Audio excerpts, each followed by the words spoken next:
என்னதான் நீங்கள் வந்து மிஷினில் நைஸாக அரைச்சிட்டு வந்தாலும் நம்மளை ஏமாற்றி விட்டுரும். அதனால நம்ம என்ன பண்ணணும், இப்போ பாருங்கள் எவ்வளோ அடக்கமாக கைக்கு உள்ளே வந்துருச்சுன்ட்டு இந்த மாதிரி இருக்கும்.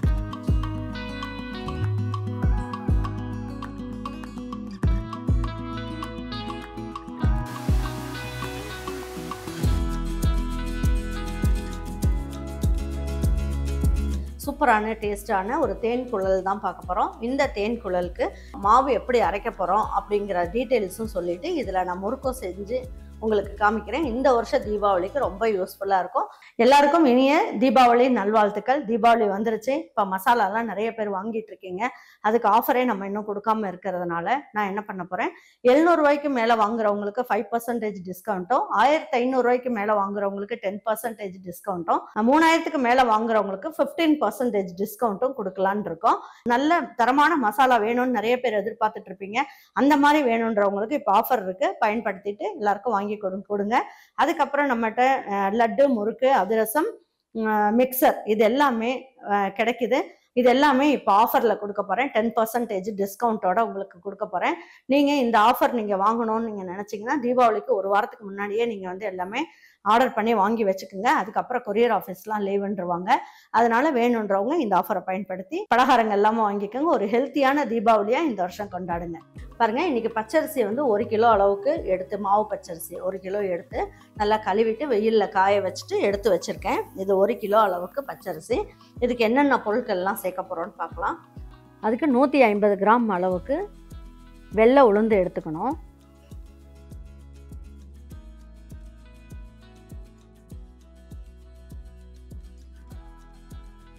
அது நல்லா சூடு ஏறிடுச்சு. இப்போ எடுத்துடலாம். ஒரே நிமிஷம்தான், அதுக்கு மேலே நம்ம வந்து சூடு பண்ணக்கூடாது. 100 கிராம் அளவுக்கு பாசிப்பருப்பு எடுத்துக்கணும்.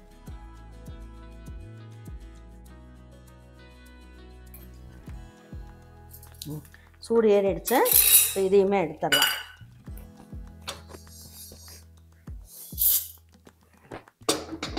பாருங்க, பெருங்காயம் அப்படின்னு பார்த்தீங்கன்னா இந்த ஸ்பூனில் 3/4 ஸ்பூன்லேருந்து இந்த ஸ்பூன்லேயே 3/4 ஸ்பூன் அளவுக்கு போட்டுக்கலாம். இது குருண பெருங்காயம் அப்படிங்கிறனால நல்ல வாசனையாக இருக்கும். நீங்கள் பொடி போடுற மாதிரி இருந்தால் 1 ஸ்பூன் அளவுக்கு போட்டுக்கோங்க.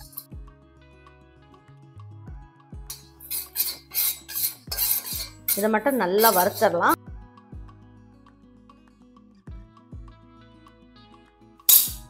நல்லா பொரிஞ்சிருச்சு. இதையும் இதில் எடுத்து போட்டுடலாம். இதுலேயே இந்த முறுக்குக்கு தேவையான அளவுக்கு உப்பு டேபிள் ஸ்பூனில் 1 ஸ்பூன் அளவுக்கு போட்டுக்கோங்க.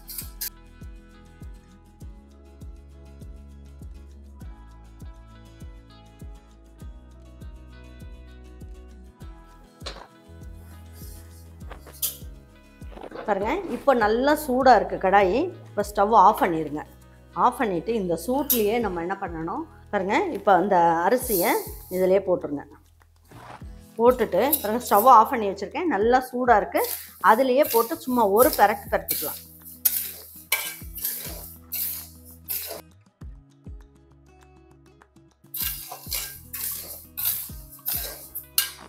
பாருங்கள், இப்போ லேசாக சூடாயிடுச்சு. இதையும் எடுத்து இதில் கொட்டிடலாம்.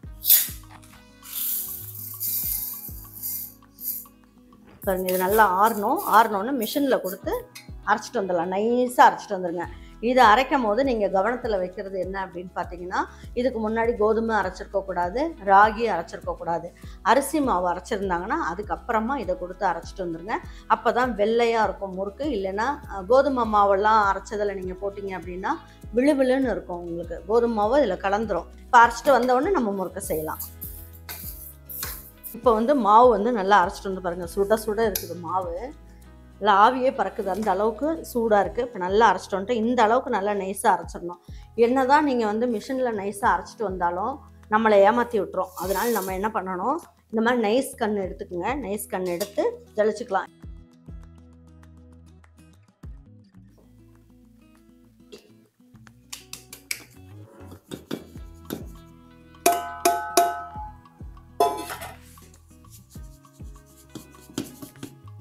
பாருங்கள், இதில் எவ்வளோ கப்பி வந்திருக்கு பாருங்கள்.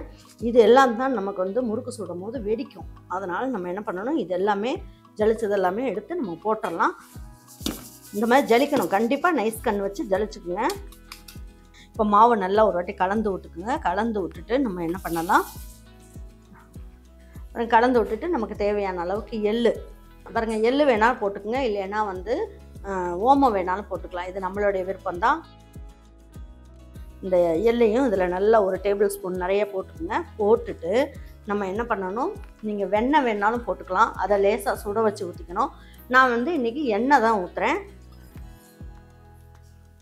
நல்லா இந்த அதாவது 1 கிலோவுக்கு இதில் வந்து 2 கரண்டி அளவுக்கு ஊற்றிக்கலாம். நல்லா சுடுற எண்ணெயை ஊற்றிக்குங்க.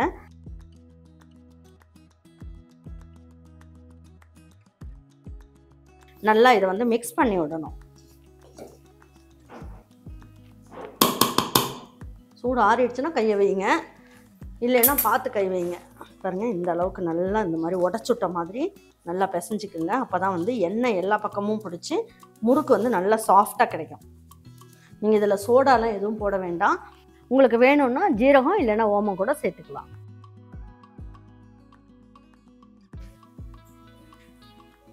பாருங்கள், வந்து இது வந்து என்னென்னா நமக்கு வந்து வறுத்துட்டு நம்ம அரைச்ச மாவு தான்.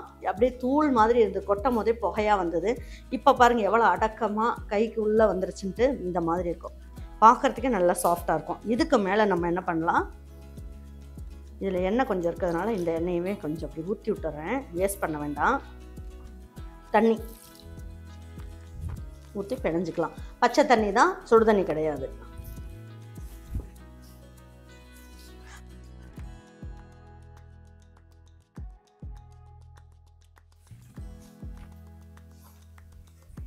பாருங்கள், இப்போ நான் இந்த ஜக்கு ஃபுல்லாக வச்சுருந்த தண்ணி ஃபுல்லாகவே இந்த மாவு நல்லா குடிச்சிருச்சு. இன்னும் கொஞ்சம் ஊற்றிக்கலாம்.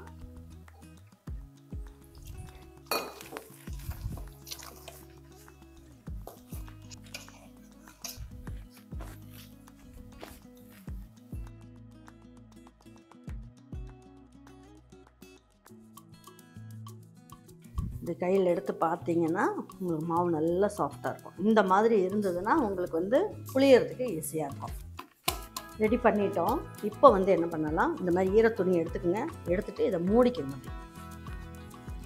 மூடி வைக்கும் போது உங்களுக்கு மாவு காஞ்சே போகாது, நல்லாயிருக்கும். தட்டு வச்சு போட்டால் கூட, தட்டு வச்சு மூடினா கூட கேப் இருக்கும். அதில் காற்று போய் உங்களுக்கு வந்து காஞ்சி போகிறதுக்கு வாய்ப்பு இருக்குது. இந்த மாதிரி மூடி வைக்கும் போது நமக்கு வந்து காஞ்சி போகாது. இப்போ நம்ம முறுக்கு சுட ஆரம்பிச்சிடலாம். குழாயில் போட்டுட்டு மறுபடியும் துணி வச்சு மூடி வச்சிடணும்.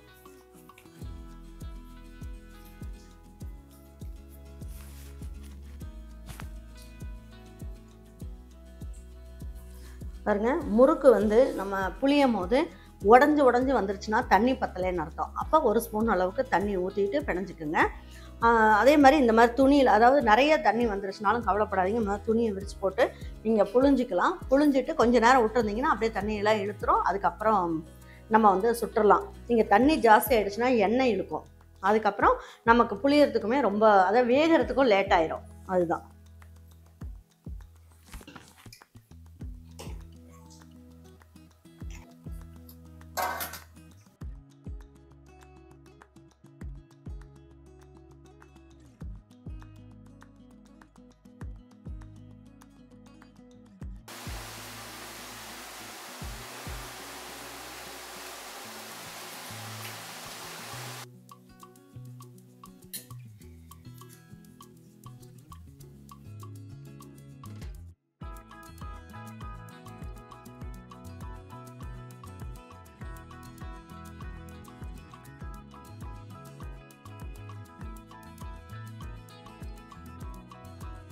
இதுக்கு வந்து நீங்கள் தேங்காய் பால் போட்டும் செய்யலாம். அப்படி இல்லைன்னா நீங்கள் ரெட் சில்லி பவுடர் போட்டு நீங்கள் காரத்துக்கு ஏற்ற மாதிரி நீங்கள் அப்படியும் செய்யலாம். ரொம்ப நல்ல டேஸ்ட்டாக சூப்பராக இருக்கும்.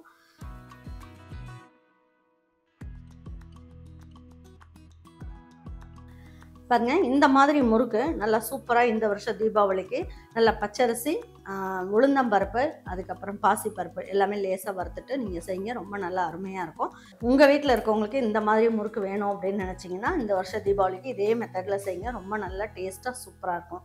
இதே மாதிரி முறுக்கு உங்கள் வீட்டில் இருக்கவங்களுக்கு செஞ்சு கொடுத்துட்டு அவங்களுக்குலாம் பிடிச்சிருந்ததுன்னா லைக் பண்ணுங்கள், ஷேர் பண்ணுங்கள், சப்ஸ்கிரைப் பண்ணுங்கள், மறந்துடாமல் கமெண்ட்ஸ் பண்ணுங்கள். தேங்க்யூ ஃபார் வாட்சிங் ஈரோடு அம்மாச்சி சமையல். தேங்க்யூ.